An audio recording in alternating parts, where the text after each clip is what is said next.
08234071338. Kami ulangi 082340713338. Namun sebelumnya kami akan membacakan pertanyaan yang datangnya dari media sosial.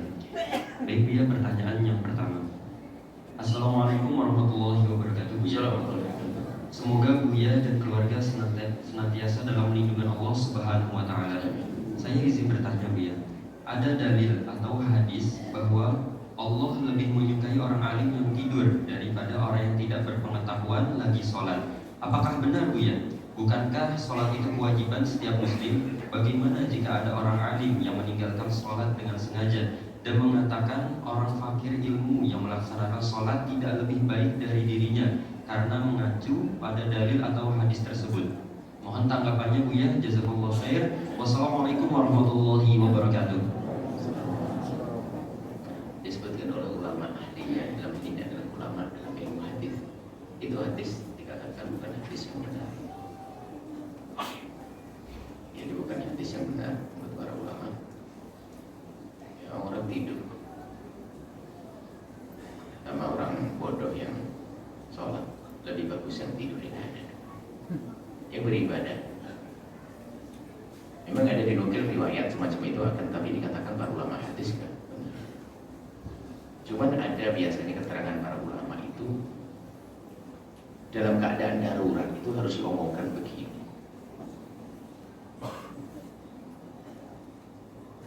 Daripada tidur itu lebih bagus buat kamu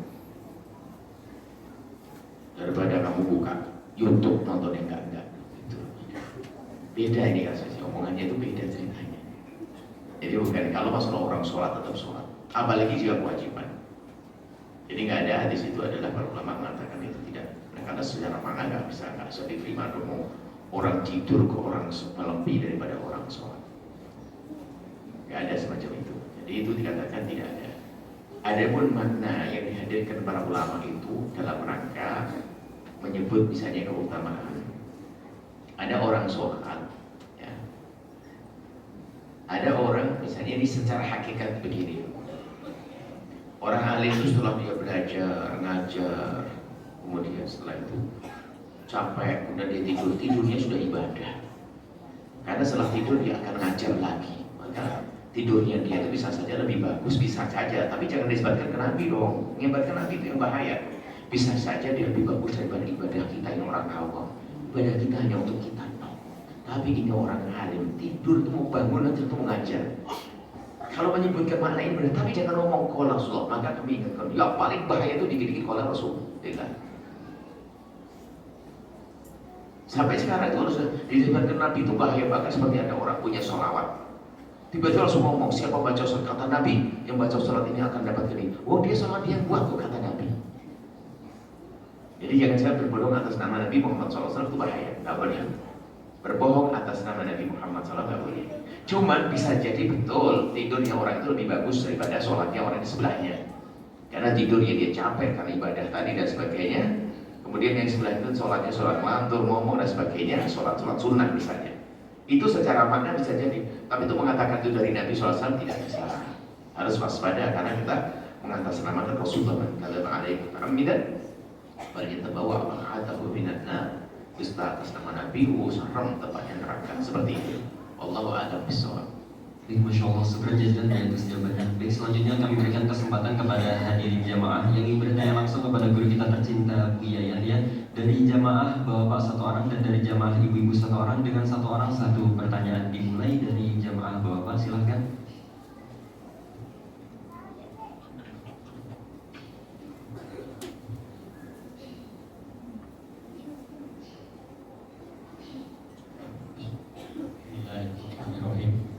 Assalamualaikum warahmatullahi wabarakatuh. Assalamualaikum.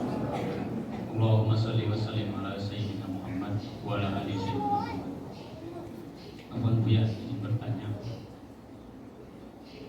tentang tadi penerapan kepada keluarga, khususnya begini Pak, kepada karyawan gitu Pak. Jadi ini curhatan saudara saya, dia punya beberapa karyawan sekitar ya puluhan ya. Ini masalah ibadahnya itu bagaimana Bu ya? Jadi pekerjaannya itu pekerjaan perkebunan. Jadi waktunya ibadah itu hampir tidak menunaikannya Bu ya. Hampir semuanya tidak menunaikan. Jadi kita menasehatinya. Dengan ilmu kurang ilmu, kadang kita juga tertinggal itu ibadahnya tuh. Jadi maksudnya nanti pertanggungjawabannya seperti apa, terus cara menasehatinya juga seperti apa. Sekian. Assalamualaikum warahmatullahi wabarakatuh.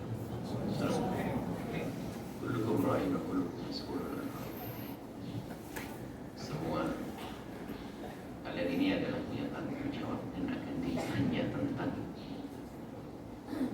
amanat tersebut. Kalian punya tanggung jawab atas amanat yang Allah berikan kepada kalian, dan kalian akan ditanya sudah kau tunaikan atau belum. Punya pembantu satu, pembantu karyawan satu di bawah naungan kita, berarti kita telah mengambil beban satu. Kalau kita membiarkan satu pembantu, satu pegawai tidak sholat, kita membiarkan, maka kita dapat tabungan neraka. Kalau kita tidak pernah mendidiknya, tabungan neraka, tabungan dosa buat kita. Karena apa? Sudah di bawah naungan kita. Antum mas'ulun akan ditanya oleh Allah Subhanahu wa Ta'ala. Ini yang pertama, biar merasa semuanya berpikir. Jadi umat Nabi Muhammad ini kadang-kadang luput memahami makna dakwah ini berbahaya sekali, sehingga mungkin orang dakwah ke sana kemari dipikir membantu di rumah, karyawan di rumahnya bukan manusia, sehingga nggak pernah diajari sholat dan sebagainya. Padahal dia ngajar sholat di mana-mana. Maka yang lebih wajib justru mereka itu lebih wajib. Ini pertama harus kita pahami. Kalau kita membiarkan dosa, kedua adalah cara yang kita ambil untuk mengingatkan mereka itu yang harus dengan cara yang cantik. Artinya mereka kasih edukasi pendidikan yang perlahan. Sebab apa? Yang selama ini kami ketahui ya, mereka tukang pegawai keras itu tidak sholat bukan karena mereka tidak mau sholat. Karena pertama tidak mengerti cara sholat yang mudah.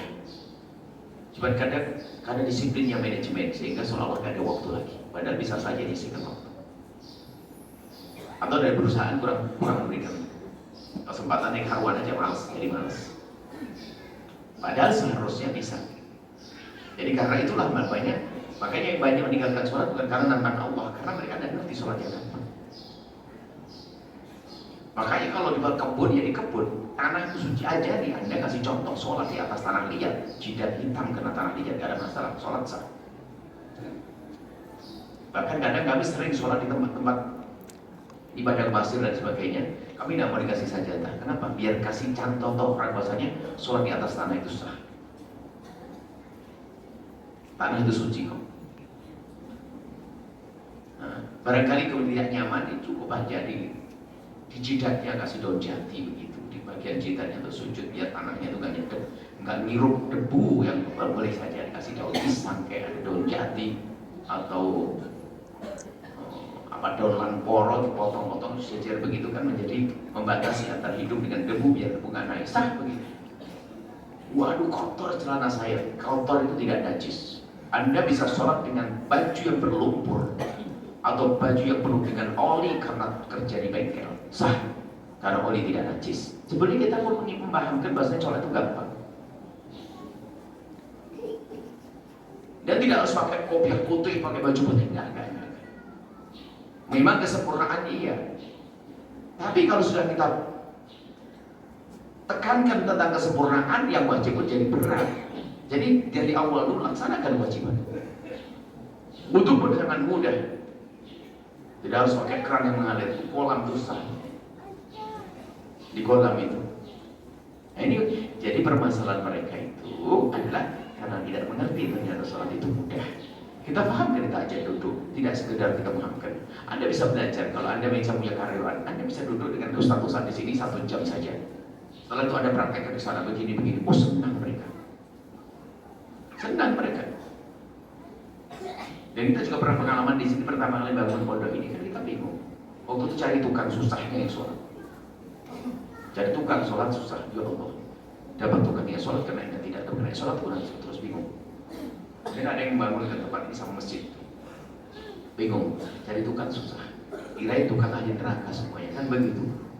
Ternyata setelah itu, pokoknya banyak peraturan. Saya nggak mau tahu, pokoknya mereka harus sholat semua. Masih ingat waktu bangunan tempat ini. Di hari pertama bangunan sholat zuhur berjamaah tukang semuanya. Karena diatur, senangnya mereka bisa sholat berjamaah zuhur. Mereka rindu sholat. Tukang-tukang juga di surga yang banyak. Nggak sampai tidak tahu mereka bahasa itu kemuliaan.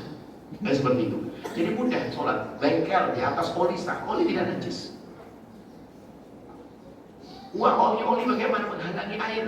Yang menghalangi adalah kloraknya, klorak.